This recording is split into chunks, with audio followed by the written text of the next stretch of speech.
Asyhadu an la ilaha illallah. Aku bersaksi tidak ada Tuhan selain Allah. Dah, selesai.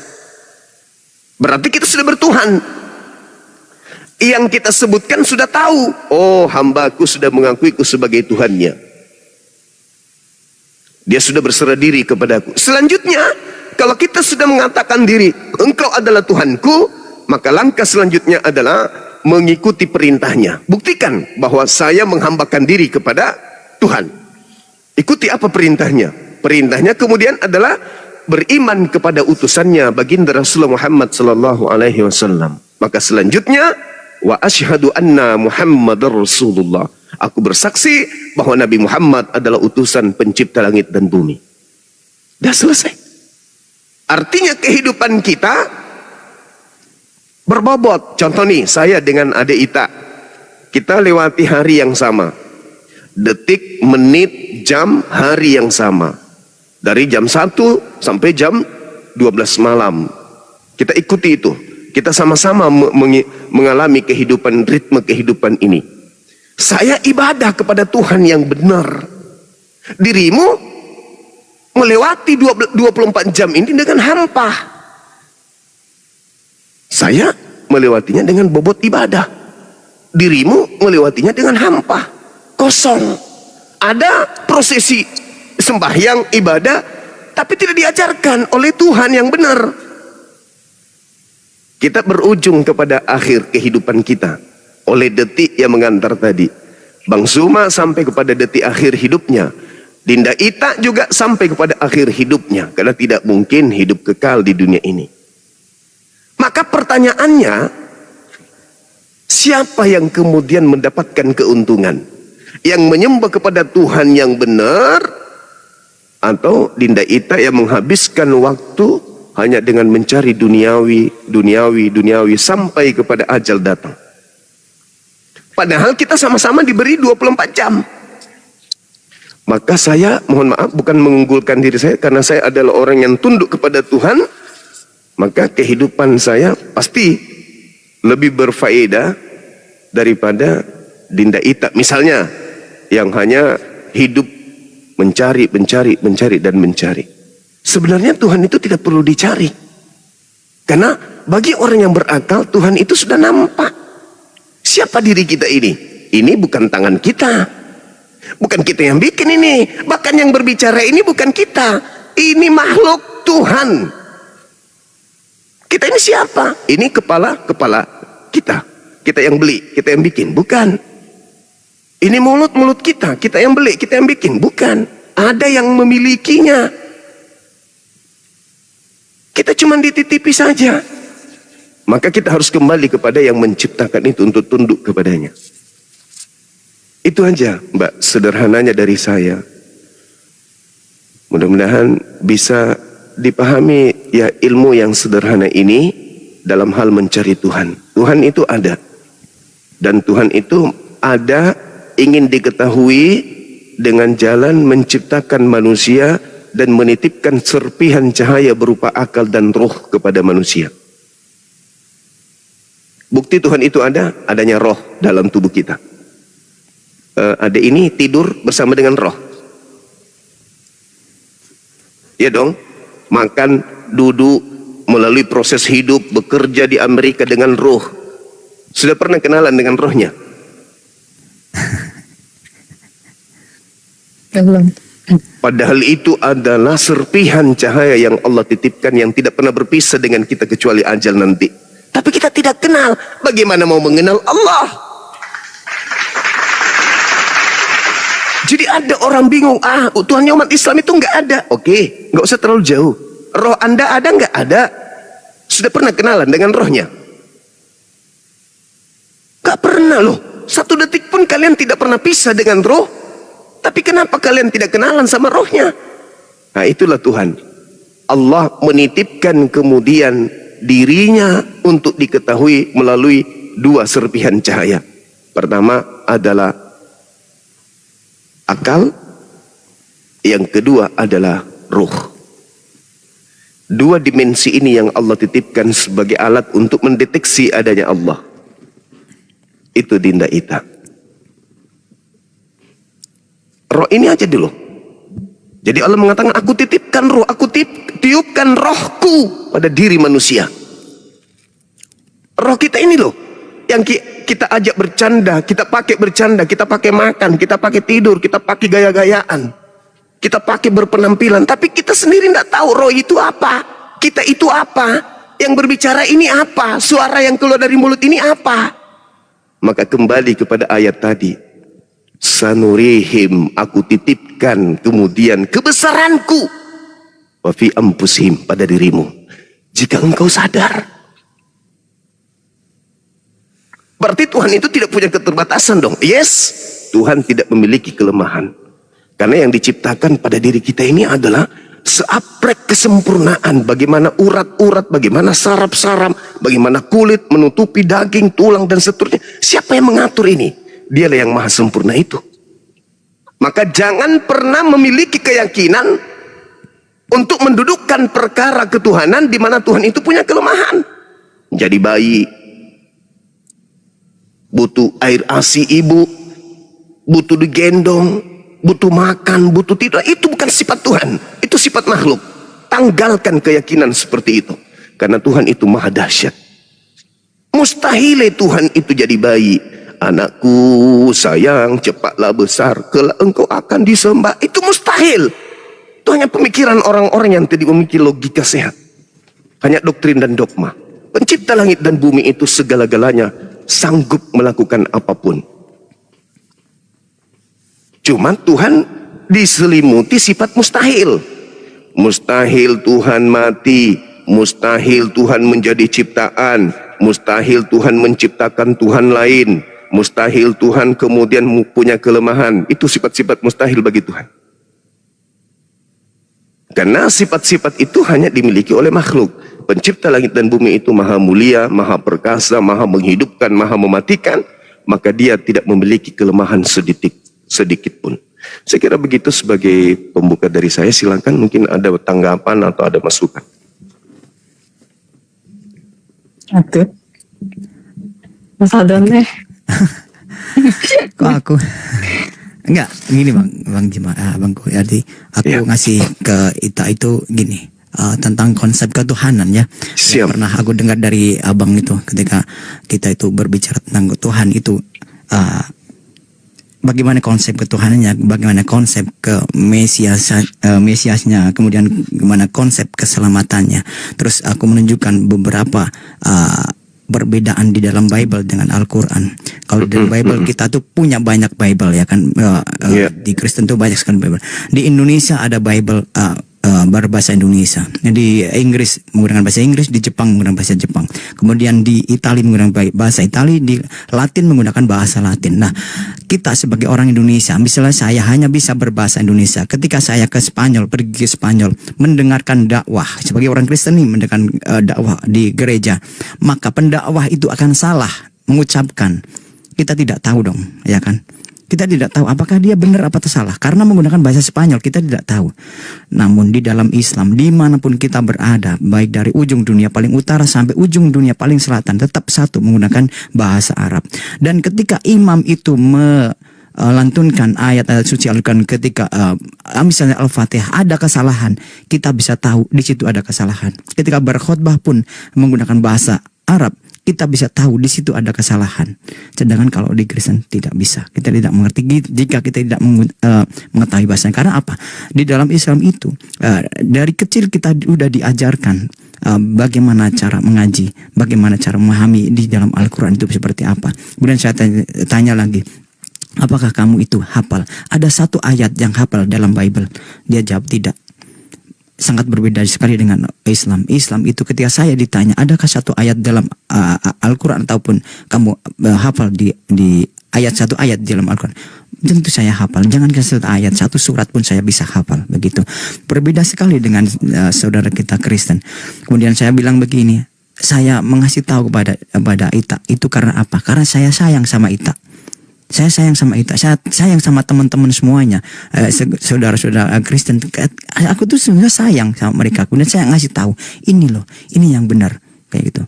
Bukan yang paling benar, tapi ini yang benar. Kalau yang paling benar berarti ada yang benar lain, tapi ini yang benar. dari mana saya bisa tahu bahwa ini benar? Oke, mari kita lihat pada kitab suci.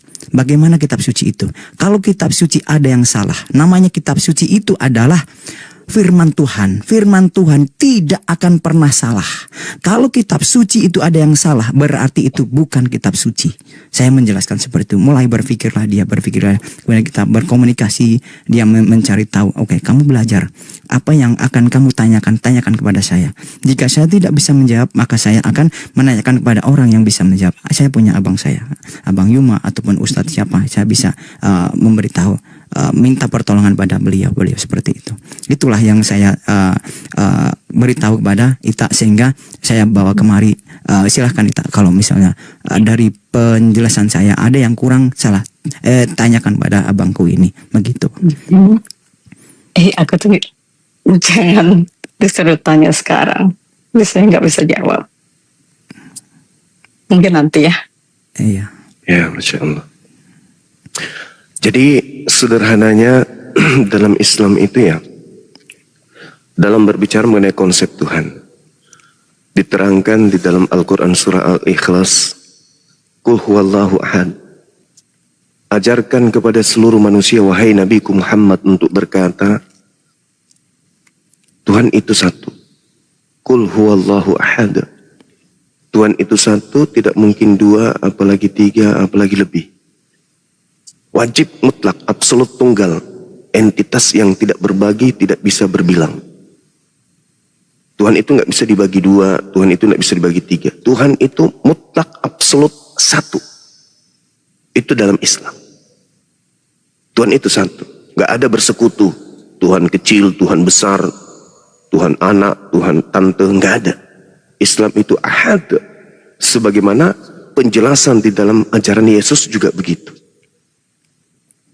Shema Israel, Adonai Eloheinu, Adonai ahad. Dan ayat ini sangat familiar. Markus 12 nomor 29. Yesaya 45 nomor 6, 46 nomor 5 dan seterusnya. Tidak ada Tuhan, hanya akulah Tuhan. Innani anallah la ilaha illa ana. Berarti cuma satu Tuhan. Kita nggak bisa kemudian Tuhan yang mana nih? Oh, Tuhan yang turun. Oh enggak, oh Tuhan yang berupa ini. Enggak, di Islam cuma ahad. Qul huwallahu ahad. Shema Israel, Adonai Eloheinu, Adonai ahad. Wajib ahad. Itu satu. Tuhan yang satu ini tempat bergantungnya segala sesuatu. Kalau ada sembahan yang masih bergantung kepada yang lain, gugur. Demi akal, demi hukum kebenaran. Ada Tuhan berdoa kepada Tuhan yang lebih senior, gugur. Allahus Samad, Allah tempatnya bergantung segala sesuatu. Termasuk Tuhan-Tuhanan yang disembah oleh orang-orang paganisme. Tuhan-Tuhan mereka masih butuh Tuhan yang satu tersebut. Jadi kalau Mbak Ita berdoa nih, cara gini akan berdoa. Ya misalnya nih saya contohkan, wahai Tuhanku, misalnya disebutlah nama Tuhannya bla bla bla bla, berikan aku kesehatan. Tuhan yang disebutkan itu mendengar enggak? Enggak. Lalu yang mendengarkan siapa? Ahad. Hambaku yang tidak menyembahku sedang meminta kepada Tuhannya. Maka aku Ar-Rahman Ar-Rahim yang maha pengasih memberikan. Meskipun dia mintanya kepada yang lain, bukan kepadaku. Tetapi aku punya kewajiban sebagai Tuhan yang maha Rahman untuk memberikan apa yang dia butuhkan. Sampai Islam itu datang menggeliti orang tersebut. Hei, kapan kamu bisa sadar yang kamu minta itu tidak maha mendengarkan. Yang memenuhi kebutuhanmu itu adalah dia yang ahad. Kalau Tuhan pilih kasih, oh ini tidak menyembahku, aku kasih dia penyakit, aku kasih dia miskin, aku kasih dia kemudian oksigen sedikit, rezeki yang sedikit. Kalau itu terjadi, Mbak, berarti agama yang benar-benar Tuhannya adalah Tuhan yang benar, akan nampak kaya, akan nampak sehat, akan nampak hebat di dunia ini. Maka orang yang miskin akan meninggalkan semua Tuhannya, menuju kepada Tuhan orang-orang yang kaya. Kalau kehidupan kebenaran ketuhanan itu dilihat dari segi harta, orang Kristen kaya-kaya semua, berarti doanya diterima oleh Tuhannya, pindah yuk. Enggak, Tuhan tidak seperti itu. Kita minta, orang yang non muslim minta, ateis pun minta, semuanya diserahkan, semua diberikan. Makanya dikatakan waqulil haqqu mir rabbikum. Semua kebenaran telah aku berikan ya. Kamu silakan berpikir, mau beriman kepadaku silakan, mau kufur kepadaku juga silakan. Aku akan senantiasa memenuhi seluruh kebutuhanmu. Itu. Jadi Allahus Samad, lam yalid walam yulad. Itu dalam Al-Quran. Jadi Tuhan yang benar itu tidak bersilsilah, tidak beranak, tidak diperanakan. Itu Tuhan yang betul. Ahad dia tidak bersilsilah, dia tidak punya anak, dia tidak diperanakkan.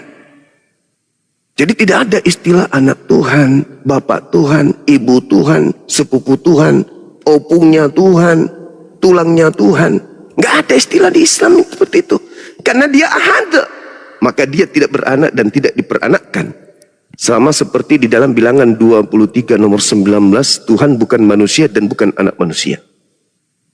Lam yalid walam yulad walam yakul lahu kufuwan ahad. Dan bagi Tuhan tidak ada yang setara. Semua ciptaan, mau dia setan, mau dia malaikat, mau apapun itu, di luar Tuhan adalah ciptaan Tuhan. Tidak ada yang setara dengan Tuhan. Itu konsep bertuhan dalam Islam. Itu yang pertama. Kemudian Tuhan yang kepadanya segala sesuatu tergantung, kesehatan, apapun yang kita butuhkan, rezeki, semua tergantung pada dia. Itu menurunkan sebuah kitab sebagai ketetapan-ketetapan hukum-hukum. Al-Quran diwahyukan dengan pondasi inna nahnu nazzalna dzikra wa inna lahu lahafizun. Aku yang mewahyukan, aku juga yang menjaga Quran itu. Maka Quran tidak boleh ada celah. Kenapa Al-Quran tidak boleh ada celah?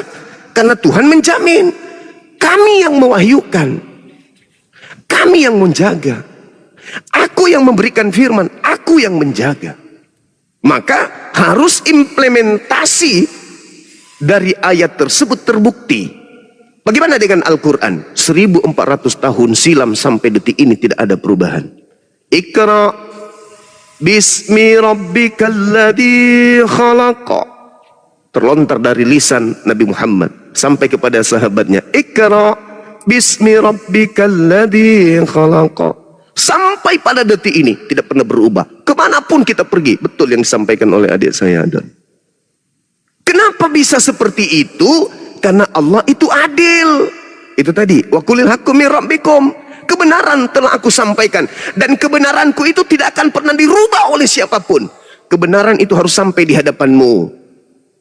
Baru setelah sampai di hadapanmu, kamu tolak, boleh. Kamu terima, boleh. Tapi ingat, ada konsekuensi dari itu semua.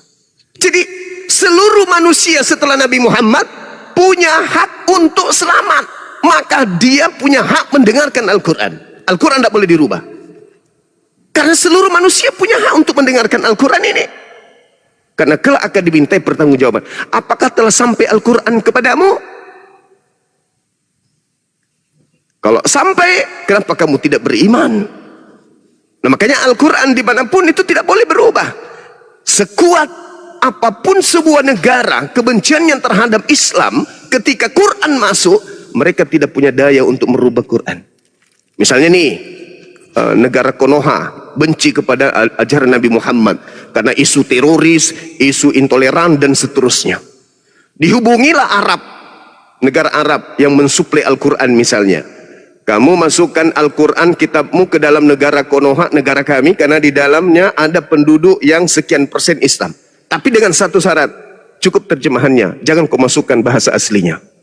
Ada kekuatan seperti itu? Enggak. Allah mengatakan inna nahnu nazzalna dzikra. Aku yang mewahyukan, aku yang menjaganya. Jadi sebenci apapun misalnya sebuah negara terhadap Islam, isu teroris, sayangnya dia tidak mampu melawan firman Tuhan. Aku yang menjaga Quranku. Kamu tidak akan sanggup untuk merubah apapun yang ada di dalamnya. Subhanallah. Ini yang terjadi. Orang menggaungkan kebencian, tapi mereka tak sanggup mencari celah di dalam Al-Quran. Bahkan sekedar untuk merubah Al-Quran satu huruf pun mereka tak sanggup. Bahkan untuk sekedar mengganti terjemahan, menghilangkan original teks pun tidak sanggup. Itu satu bukti kebenaran bahwa Al-Quran itu adalah firman Allah. Contoh nih, kalau Dinda Adon berbicara atau membaca ayat suci Quran, saya pasti tahu Saya bukan penghafal 30 juz. Tapi kalau beliau membaca Quran, saya tahu letak kesalahannya. Jangankan salah huruf, mat, cara bacanya, huruf-huruf dan tanda baca, matnya saja. Kalau dia keliru, saya paham, saya ngerti, dan saya pasti tegur. Itulah hebatnya Quran. Jadi nggak bisa salah. Ketika saya ke Jepang, saya nggak ngerti bahasa Jepang. Nggak ngerti saya. Tapi imam kemudian berdiri di depan. Allahu Akbar. Alhamdulillahi Rabbil Alamin. Saya sebagai orang Indonesia masuk ke masjidnya orang Jepang tetap khusyuk. Kenapa? Dia sedang membacakan Al-Quran surah Al-Fatihah. Segala puji bagi Allah Tuhan semesta alam. Orang Jepang masuk ke Indonesia, saya jadi imam. Dia juga merasakan kekhususan yang sama. Allahu Akbar. Alhamdulillahi Rabbil Alamin. Ar-Rahmanir Rahim. Orang Jepang masuk ke Indonesia, masuk ke masjid, sama. Bacaannya tetap memuji kepada Allah yang menjaga kalimat-kalimat sucinya tadi. Itu keistimewaan. Karena Al-Quran satu-satunya mukjizat yang masih ada di tengah-tengah kita ini. Kalau di Nabi Musa belah lautan, bisa kita lihat buktinya? Bisa kita rasakan? Enggak. Nabi Isa membangkitkan orang mati, bisa kita rasakan? Enggak. Orang lumpuh berjalan, bisa kita lihat?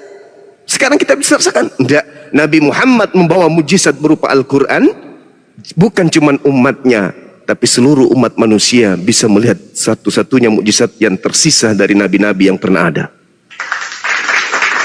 Cuma Al-Quran. Saya pernah dialog, mohon maaf, dialog dengan seorang pendeta Leon, namanya Leon of Yerusalem. Baru-baru ini saya tanya, Pak Pendeta, apakah firman Tuhan itu bisa direvisi oleh manusia? Nggak bisa. Apakah firman Tuhan itu bisa dikoreksi oleh manusia? Nggak bisa. Berarti firman Tuhan tidak boleh dikoreksi, firman Tuhan tidak boleh direvisi? Ya, tidak boleh. Lalu saya katakan begini, Dek, berarti kitabnya orang Kristen di Indonesia bukan firman Tuhan. Loh, kenapa bisa? Karena selalu dikoreksi, karena selalu direvisi. Akhirnya dia bingung sendiri. Mau jawab apa? Tadi di awal saya sudah pegang, saya sudah ikat jawabannya. Firman Tuhan tidak bisa dikoreksi, firman Tuhan tidak bisa direvisi. Berarti yang ada di Indonesia bukan firman Tuhan, karena selalu direvisi, terjemahan lama, terjemahan baru, diperbaiki lagi. TB1 dan seterusnya, TB2 dan diperbaiki. Artinya kalau firman Tuhan itu bisa dikoreksi, berarti yang mengoreksi ini lebih pantas, lebih Tuhan daripada Tuhan. Karena dia mengoreksi firman Tuhan. Tapi kalau Al-Quran, ada enggak kehidupan manusia? Ada enggak ilmu manusia? Ada enggak pencapaian manusia? Ada enggak keilmuan atau penemuan yang mampu merubah isi Quran? Tidak ada. Al-Quran selalu dinamis, mengikuti perkembangan zaman. Secanggih apapun kehidupan manusia, Al-Quran selalu mewarnai.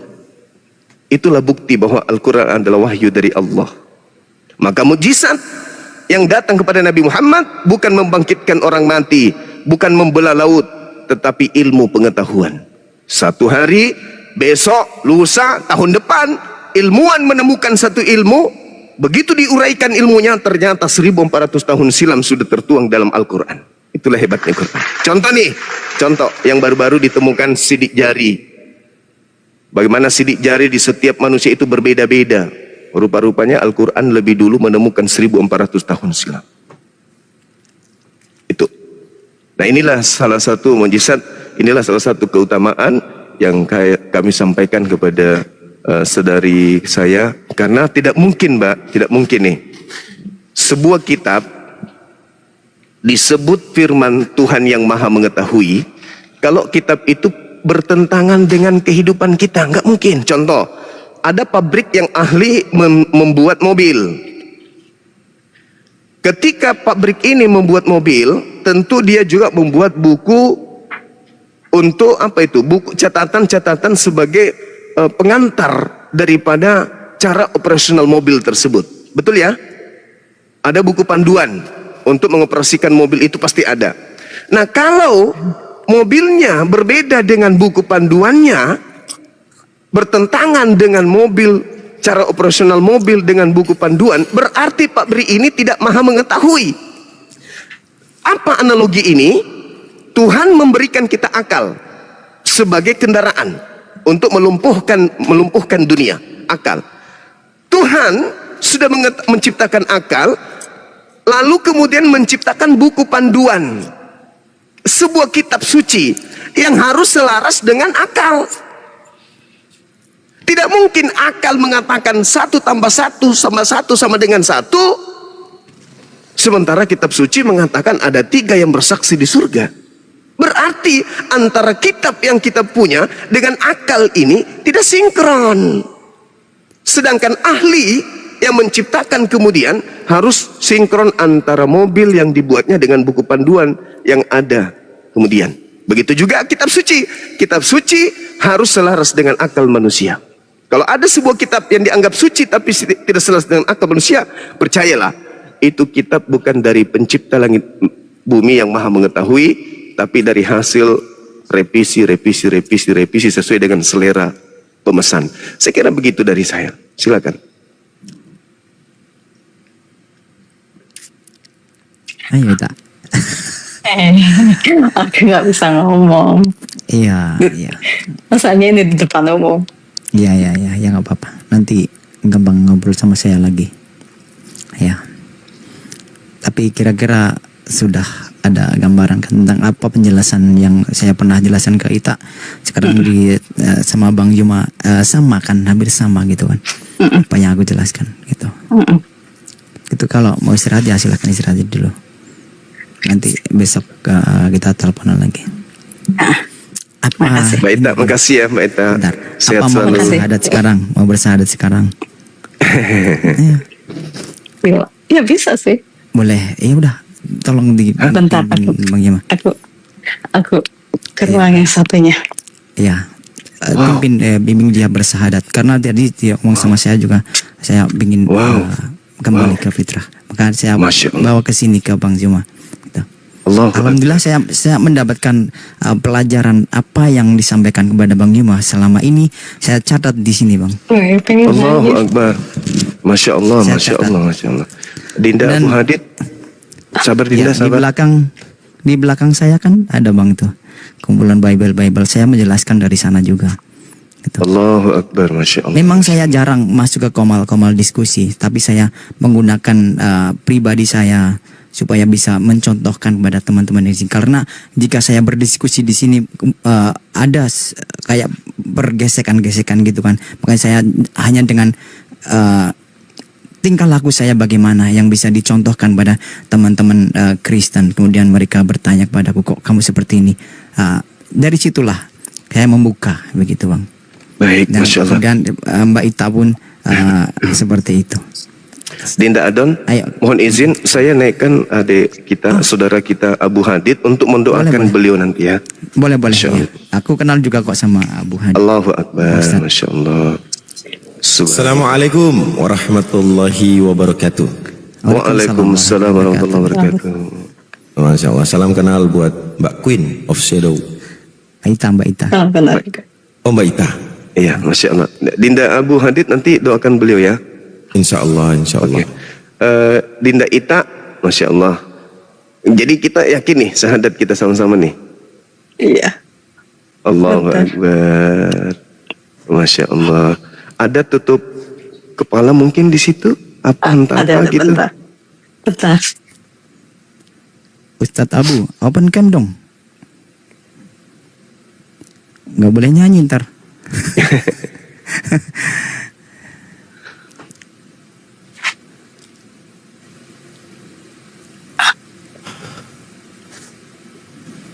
Subhanallah, Masya Allah. Allahu Akbar, Masya Allah. Jadi Dinda Ita, sebelum kita prosesi syahadat, saya ingin mendengarkan dari lisan adik saya ini mengakui bahwa yang selama ini kan Kristen tuh ya, di Katolik atau Protestan? Protestan. Protestan. Berani nggak mengucapkan di depan umum ini kalau Yesus itu hanyalah makhluk ciptaan Allah? Coba, Berani. coba. Kita mau dengar. Makhluk itu ciptaan Yesus, Allah. Yesus adalah makhluk ciptaan Yes. Allah. Yesus Coba. adalah makhluk ciptaan Allah. Allahu Akbar, Masya Allah. Ini sebuah iman ya, ini keyakinan, tidak boleh diganggu gugat, ini kepercayaan seseorang. Tidak boleh ada yang mengintervensi, karena itu ikhlas tanpa ada paksaan. Oke, satu telunjuknya, simbol tauhid, kita satu Tuhan berbeda dengan yang lain. Ikuti saya. Bismillah, Bismillah Ar-Rahman, ar-Rahman Ar-Rahim. ar-Rahim.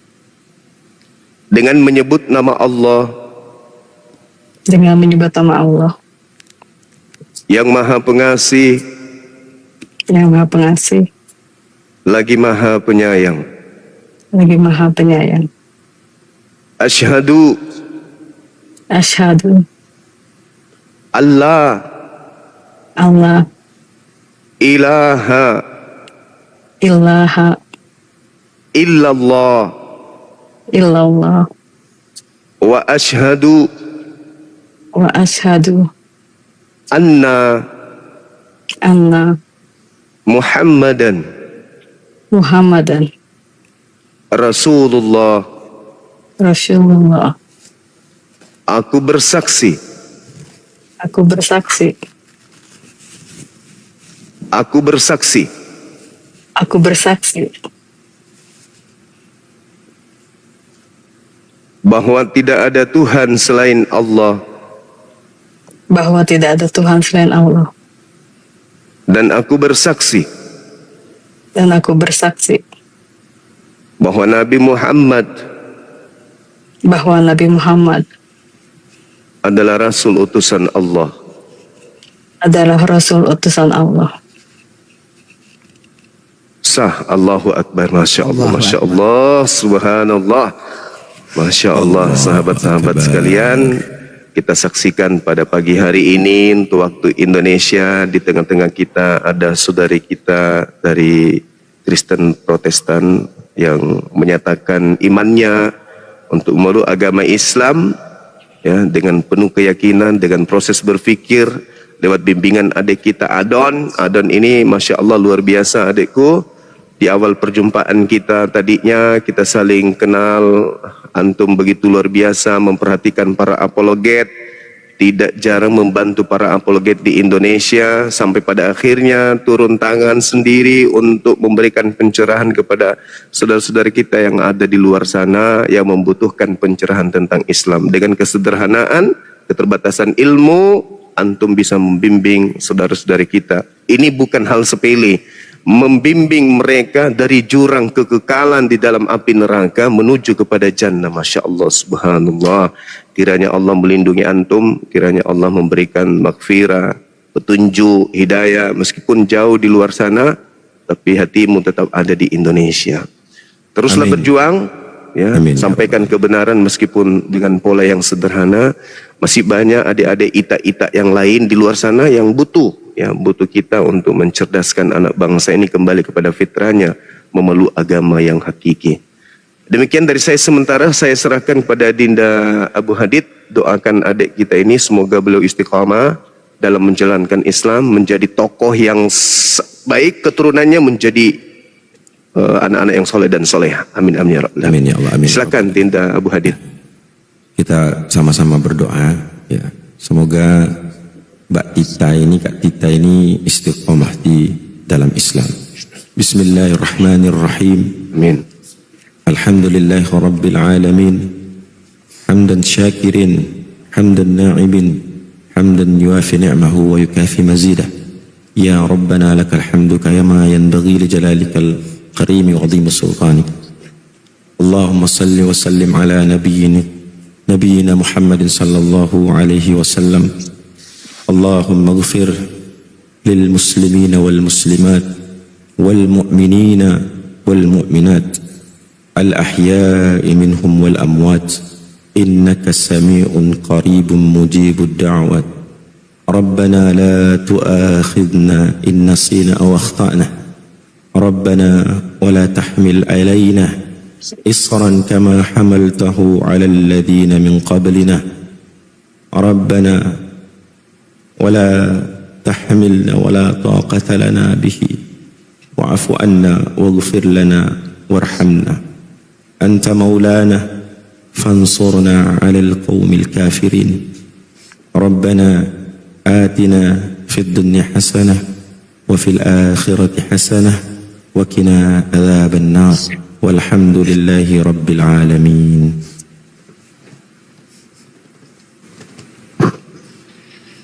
Allahu Akbar, Masya Allah, Subhanallah, La ilaha illallah.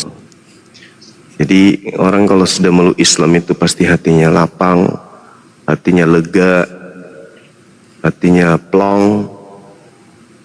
Ya, karena pasti udah dekat dengan penciptanya. Seibarat antara kita dengan pencipta kita itu ada dinding pemisah berupa cermin. Ketika kita melakukan kemaksiatan, maka cermin itu ditumbuhi lumut. Berbuat dosa lagi ditumbuhi lumut. Semakin banyak dosa, semakin berlumut cermin ini, sehingga kita tak mampu melihat keberadaan Tuhan yang benar. Karena cermin itu kemudian tertutup oleh lumut. Orang yang bersyahadat, itu lumutnya berguguran seketika, rontok. Sehingga hatinya menjadi plong, hatinya menjadi bersih. Ringan tangannya kemudian untuk belajar, ringan kakinya kemudian untuk belajar, ringan badannya untuk belajar. Kenapa? Karena hatinya lagi bersih, dekat kepada penciptanya. Al-Quran tadi mengatakan, wa fi anfusihim, aku dekat. Aku memberikan kemudian pengajaran kepada mereka, bahwa aku mengetahui tentang apa yang kau bisikkan, dan aku lebih dekat kepadamu daripada urat lehermu. Dan aku membuktikan bahwa aku ada melalui dirimu sendiri. Cermin tadi bersih jadinya. Begitu juga kita umat Islam ini yang sudah Islam dari sejak lahir. Ketika kita melakukan kemaksiatan, cermin itu tersentuh oleh lumut. Semakin banyak kita berdosa, semakin kotor cermin ini, sehingga kita tidak melihat Allah. Apa yang terjadi setelah kita tidak melihat Allah? Kita berani melakukan maksiat, mencuri, merampok, membunuh, berzina. Karena kenapa? Karena kita tidak melihat Allah. Maka kita berani melakukan kemaksiatan. Tapi orang yang cerminnya bersih, untuk mandi dalam keadaan bugil saja malu. Karena merasa Allah melihatnya. Cerminnya bersih. Sehingga mau melakukan maksiat takut kepada Tuhannya. Karena Allah itu maha melihat. Tetapi orang yang seperti ini, mau ditimpa dengan musibah, mau difitnah, mau dihujat, apapun itu, tetap dia tersenyum. Kenapa? Dia dekat dengan Allah. Tidak pernah lemah di dalam berpijak. Gak pernah kemudian dia rapuh di dalam berpendapat. Nah inilah ya, sebagai seorang mu'alaf, adik Ita, kamu lagi bersih, cerminmu lagi bersih. Jaga cermin itu. Perindah cermin itu dengan ibadah. Bingkai cermin yang memisahkan antara makhluk dan halik. Ya Rabb, begitu adik ini menyebut Ya Rabb, Ya Allah, seketika Allah melihat. Karena tak ada noda. Minta kepada Allah, berbicara kepada Allah, sampaikan. Karena Al-Quran menarasikan surah Qaf ayat 16, Allah Subhanahu wa ta'ala mendengarkan, mengatakan apa? Aku mendengarkan bisikan hambaku, bisikan kalbu hambaku. Jadi apa yang kita bisikkan dalam hati, ngobrol sama Allah. Ya Rabb, aku butuh bimbingan. Ya Rabb, kuatkan aku ya Allah, kuatkan aku ya Allah. Nah sehingga dalam kaidah berislam, dalam prosesi ilmu tasawuf atau makrifat, ini ketinggian tapi dasar. Kita umat Islam itu diminta selalu beristighfar. Astagfirullahaladzim, astagfirullahaladzim. Untuk membersihkan, meruntuhkan cermin kita yang sudah ada bintik-bintik lumut. Makanya koreksi diri pada saat kita ingin tidur, kita koreksi, hari ini saya berbuat dosa apa ya? Oh tadi saya sedikit agak menyinggung perasaan si fulan. Istighfar. Sehingga bersih lagi cermin tadi. Kalau orang bermaksiat, menumpuk cermin itu, sehingga dia lupa kalau Allah itu ada. Saya kira begitu sebagai pengantar sederhana dari saya.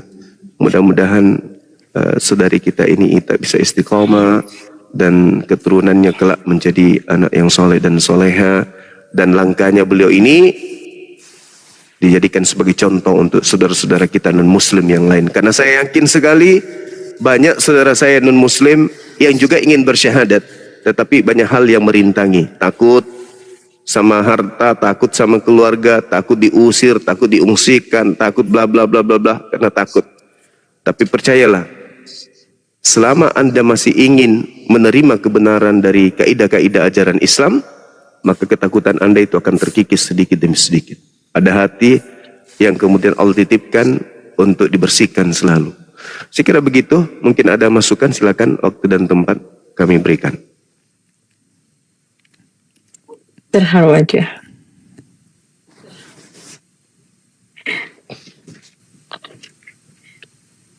Silakan Nina Adon, ada yang mau disampaikan mungkin?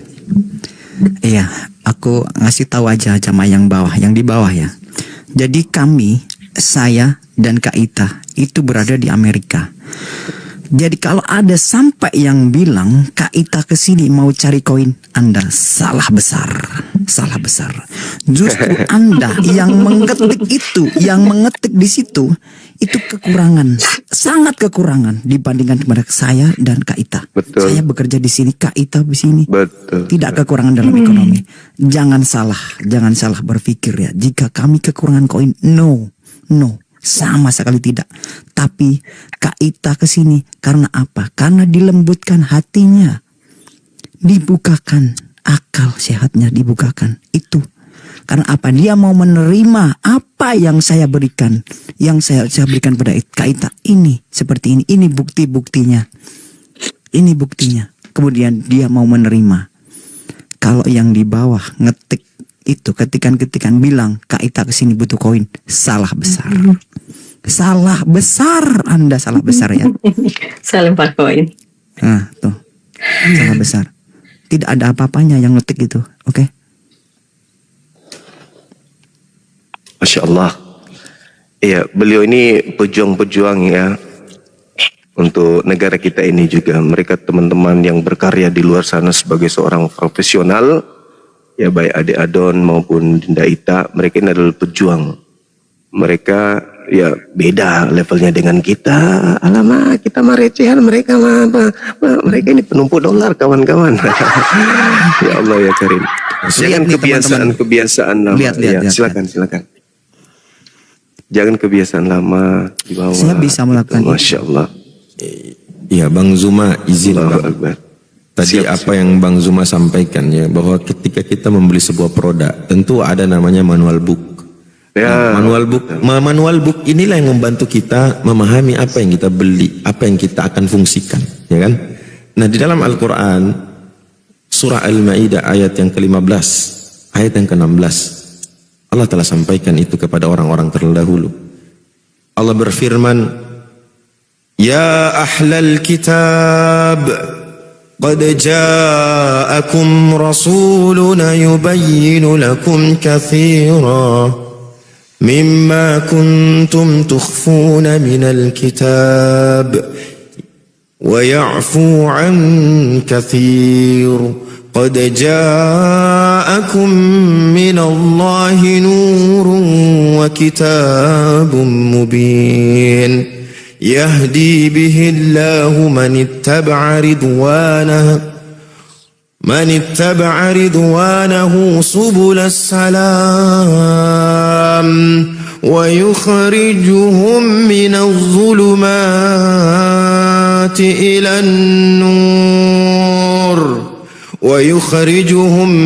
الظلمات إلى النور بإذنه ويهديهم إلى صراط مستقيم.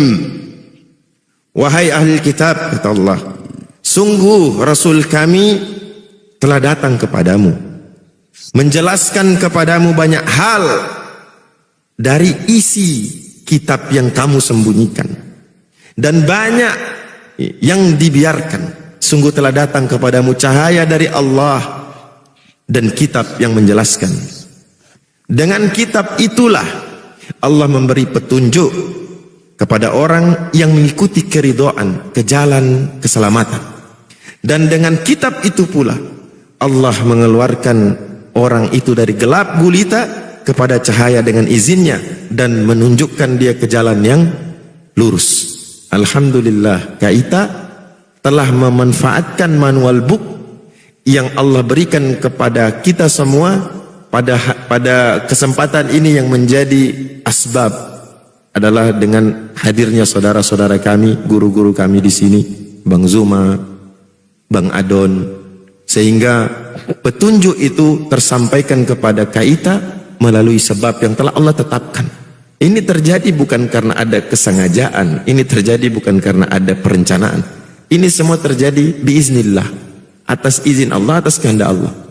Maka satu hal yang perlu kita camkan bersama adalah kita tinggikan segala puji-pujian hanya kepada Allah. Karena tanpa izin dari Allah, ini semua tidak akan terjadi. Maka sebagai seorang yang meyakini adanya Tuhan, orang yang mengakui bahwa Tuhan itu telah memberikan peringatan dan larangan, maka tentu panduan kita adalah kitab suci. Bukan kita belakangi kitab suci itu. Tafadhol abangku, Bang Zuma. Masya Allah, luar biasa ilmunya. Ini ada Bunda Rahmat. Assalamualaikum, Bun. Assalamualaikum warahmatullahi wabarakatuh, Gurunda. Waalaikumsalam warahmatullahi Bang Abu, Bang Adon, Bunda Queen, Masya Allah. Ini sudah bersahadat, Gurunda? Sudah, alhamdulillah. Alhamdulillahirrabbilalamin. Masya Allah. Selamat datang, Bun. Ada Bunda bilang. Waalaikumsalam warahmatullahi wabarakatuh. Bang Adon. Mbak Ita di mana? Di Amerikanya. Saya di LA, Mbak. Aku di Michigan. Oh, di Michigan. Oh, we went to Michigan long time ago. Bagus. Mayornya orang Islam ya? Di Michigan enggak? Itu di New di York Detroit ya? Di mana? Aku nggak tahu. Yang baru Ada di mayor New orang York. Islam di sana. Yang baru New York. Bukan, yang udah jadi. Oh, yang udah jadi. Tapi saya lupa kotanya. Either mayor atau kongres. Rasanya mayor itu. Ya, mudah-mudahan lah makin berkembang. Amin, amin. Aku boleh pamit nggak? Boleh. Oh, selamat. Ya, silakan. Terima kasih ya. Istiqomah ya. Ada apa-apa nanti langsung komunikasi aja dengan Dinda Adon. Iya. Aku mau ngucapin makasih semuanya ya, udah Ya. Sama-sama. bimbing. Semangat Di ya. jalan. Semangat ya. Masya Allah. Kasih ya. Iya, sama-sama. Terima kasih, Masya Allah. Aku turun ya. Ya, makasih. Kasihan yang Islam yang masuk. Oke. Saya kesini karena saya masih kasihan dengan orang yang mualaf ini. Karena pasti dia tidak tahu apa-apa tentang Al-Quran. Tentang dongeng-dongeng dalam Al-Quran. Tentang Injil palsu. Tentang kesalahan-kesalahan dalam Al-Quran. Yang bertentangan dengan sains. Dan segala macamnya gitu. Dia masuk dalam keadaan buta pastinya. Kalau pastinya. Karena kelihatan tadi nggak tahu apa-apa dia tentang Islam. Atur napas Dan dulu ini- bang, atur napas jangan kayak orang keburu-buru gitu, santai, relax. Ya, kebetulan Ya, kita masih di jalan. relax. Jadi tadi, maksud saya gini, bagaimana? Oke, sekarang semua sekarang ini, Ya, bagaimana saudara menganggap Riyandi ini fakta? Kristen apa? Protestan atau Katolik? pasti Protestan dong, pasti Kristen dong. Iya, Jadi Protestan. gini, Sabar dulu, untuk sabar ibu dulu, itu sudah Pak. jalan ya, sudah keluar ya. Sabar, Ibu itu sudah keluar. sabar dulu bang.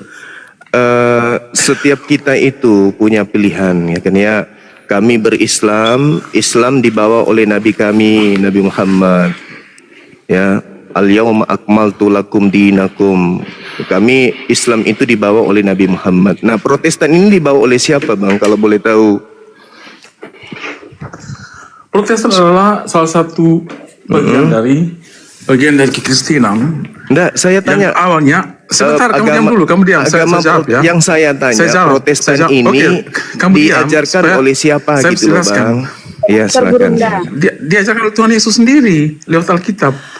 Ya, silakan Anda tunjukkan di dalil mana Ya. tertulis Protestan di ajaran Jadi gini, Yesus. Silakan. baik saya jelaskan Iya, dulu ya. iya. Kami awalnya kami Katolik, tapi kemudian ada masalah dalam Katolik Kalau saat Katolik itu. lagi siapa lagi yang Lalu mengajarkan kemudian, itu? sebentar dulu, kemudian Protestan belum selesai. Muncul lagi Katolik. Sebenarnya pertanyaan ini yang tidak saya penting. tanya, Saya yang ingin- mengajarkan agama saya ingin bertanya Protestan, saudara. ini sebenarnya tidak penting masalah ini, masalah penting, masalah harus, intern. harus. Sebenarnya yang penting ya tadi yang saya Harus, bicarakan harus, tentang harus. bagaimana fakta Jelaskan dulu. dongeng-dongeng dan Jelaskan Injil palsu. dulu. Protestan Dongeng-dongeng dan ini- Injil palsu yang masuk dalam Al-Quran itu yang sampai Protestan ini siapa yang ngajarin? Kalau masalah dia jadi Itu Tuhan dulu. Yesus lewat Alkitab. Ya, tolong tunjukkan Dia- dalilnya di mana Yesus mengajarkan Di antara- Protestan. Kami tunggu ya, silakan. Kami dengar ya, Protestan ini kita dulu Katolik, tapi kemudian ada masalah dalam internal Katolik, kemudian kita memisahkan diri dari Katolik. Yang saya Jadi sebenarnya- minta, di mana dalilnya Yesus Nama- mengajarkan Protestan? Itu yang saya minta. Lo enggak masalah kenapa Tuhan Yesus Loh, tidak bukan membawa masalah agama? atau tidak masalah. Tuhan Yesus- Yang saya minta Tuhan Yesus dalil tidak- di siapa mana mengatakan Tuhan- Yesus mengajarkan Siapa- Protestan. Siapa yang mengatakan Tuhan Yesus membawa agama? Enggak ada Tuhan Yesus membawa Kalau agama. begitu Nggak ada. Protestan ini ajaran siapa? Ajaran Tuhan Yesus. Nah, Apa di yang mana akan Yesus Katolik? mengajarkan Protestan? Dalam Tadi katanya Alkitab, nggak ngajarkan. Injil, Sekarang Yesus. Injil adalah Injil ajaran Tuhan Bukan, Yesus. bukan. Saya nggak nanya itu. Kami percaya Saya nggak nanya percaya itu, Injil. saudara. Kami Saudara, percaya saya Injil. tidak tanya itu, saudara. Sekarang kamu Saya bertanya siapa kamu yang sekarang- ngajarin Protestan? sekarang merubah topik. Saya akan tadi bertanya tentang Siapa yang ngajarin Al-Quran. Protestan? Saudara saya tadi Yang- dari yang Protestan mengajarkan adalah pindah ke Islam karena Islam para diajarkan Injil, oleh Al-Quran. Injil, Nabi Muhammad Injil yang mengajarkan mengajarkan kepada kami. Islam. Bahkan Yesus Kami adalah percaya juru Injil. Islam. Yesus disebut juru selamat. Selamat Kami itu percaya Islam. Injil Bahasa Ibraninya yang salam. diberikan oleh Tuhan Yesus kepada murid-muridnya. Nah, sekarang percaya saya Injil. bertanya, Protestan kami ini percaya ajaran Injil. siapa? Ajaran Tuhan Yesus Saudaraku, sendiri tenang. lewat Injil. Ya, di mana? Ajaran Di mana sendiri. Yesus pernah mengajarkan Protestan? Sebutkan Nah, dalilnya. Inilah salahnya kamu. Kamu berpikir bahwa Tuhan Yesus membawa agama. Tadi Tidak seperti kamu itu. yang mengatakan yang mengajarkan tidak seperti itu. Protestan Tuhan Yesus. Yesus. Ah, oke, di mana di Tuhan Yesus? Di mana Yesus membawa- ajarkan Protestan? Tuhan Yesus membawa keselamatan. Di mana Dan Yesus keselamatan mengajarkan itu yang akan terima. Protestan? Dia yang membawa agama, dia yang membawa. Tidak ada Ya, nabi yang membawa tadi agama. katanya Hanya Islam Yesus saja, yang hanya mengajarkan Muslim saja. Protestan. Hanya Sekarang Muhammad Yesus saja tidak yang bawa berbohong, agama. membawa agama. Sakit Tapi tidak ente. nabi yang membawa agama. Anda Agama turun itu aja. Anda sakit. Makanya Saya kamu tak. tuh depan, kamu Iya, tuh Anda usah turun. takut, Anda kamu istirahat paham. dulu. Usah takut Istirahat kamu, dulu. Kamu takut kamu, sepanik kamu. Iya, iya, Kamu saya tahu takut kamu sama sepanik. orang bodoh. Saya takut Turun, sama orang turun, bodoh. turun. Jangan sampai kebodohannya juga lari ke saya nanti. Nggak butuh saya orang bodoh. Iya. Gitu. Lanjutin, Dak, contoh. lanjut. Inilah contoh orang yang tidak mau membuka hati. Ini bukan diskusi. Seperti ini itu bukan diskusi. Kalau diskusi itu berdasarkan data, ya. Jadi saya berdiskusi dengan Kak Ita, ya. Berdiskusi dengan Kak Ita juga. Oke, kamu mau diskusi dengan saya? Mari diskusi. Tapi kita menggunakan data, gitu. Bukan asumsi. Saya menunjukkan data. Ayo, mari kita belajar. Aku sudah belajar Bible, kamu belajar Al-Quran, tolong. Kalau misalnya kamu menemukan kesalahan dalam Al-Quran, oke, jelaskan kepada saya. Gitu. Kita berdiskusi yang baik, bukan seperti ini. Disuruh nunjukin. Di mana Yesus ngajarin Protestan di mana? Nah, jawabannya apa? Ini bukan diskusi namanya. Iya. Gitu. Dikit Bang Adon. Kan tadi Bang Zuman nanya itu. Dia jawab sendiri kan. Nah, sekarang karakteristik mereka ini Allah tunjukkan di dalam Al-Quran. Bahwasanya orang-orang kafir itu tilka amainiyuhum. Mereka itu cuman apa ya? Berangan-angan, berasumsi, tapi tidak bisa membuktikan. Nah, makanya Allah bilang qul hatu burhanakum in kuntum shadiqin. Mana burhan, mana buktimu jika kau benar. Jika benar Yesus yang mengajarkan kepada kalian tentang Protestan, tentu ada manual booknya.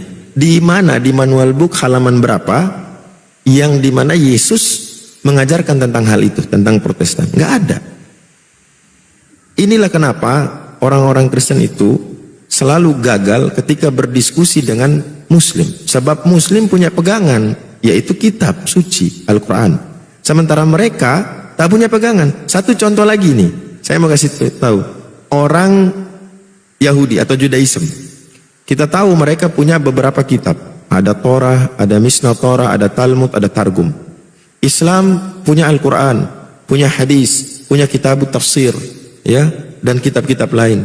Tapi Tuhan kita satu, mereka kitab satu, Tuhannya banyak.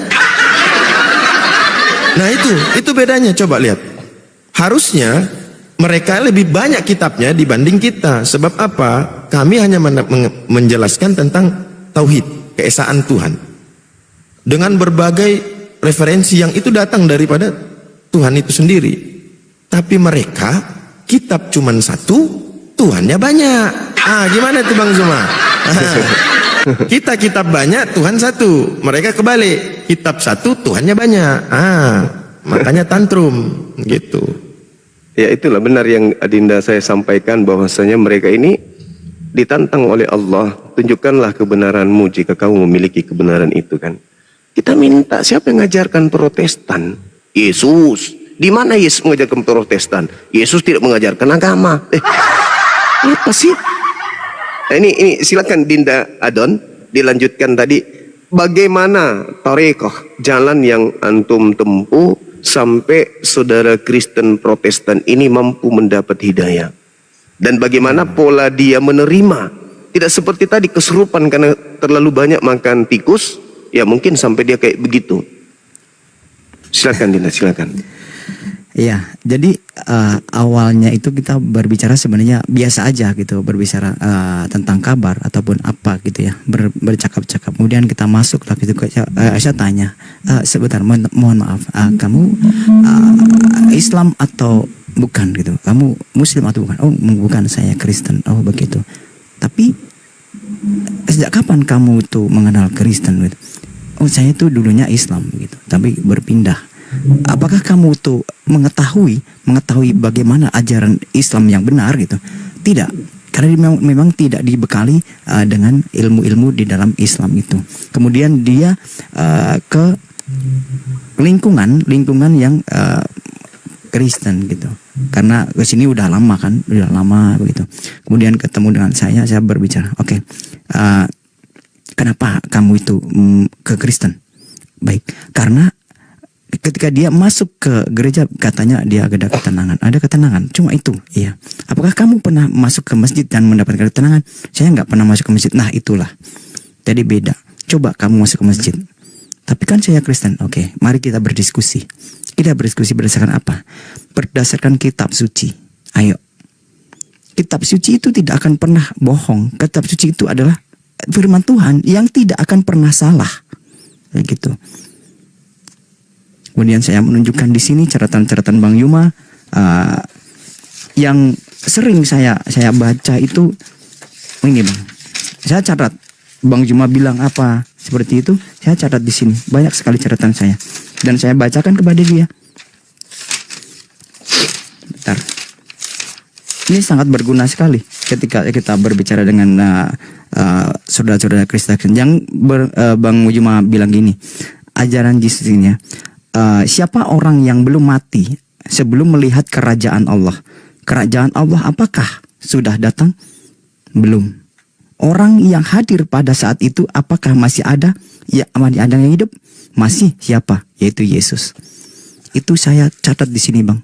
Banyak sekali. Itu. Sampai selesai saya mencatatnya Bang. Kemudian saya baca ini contohnya. Dan saya membuka. Ketika coba saya bacakan ini misalnya di Mazmur 91:16, buka Mazmur, saya jelaskan di sini.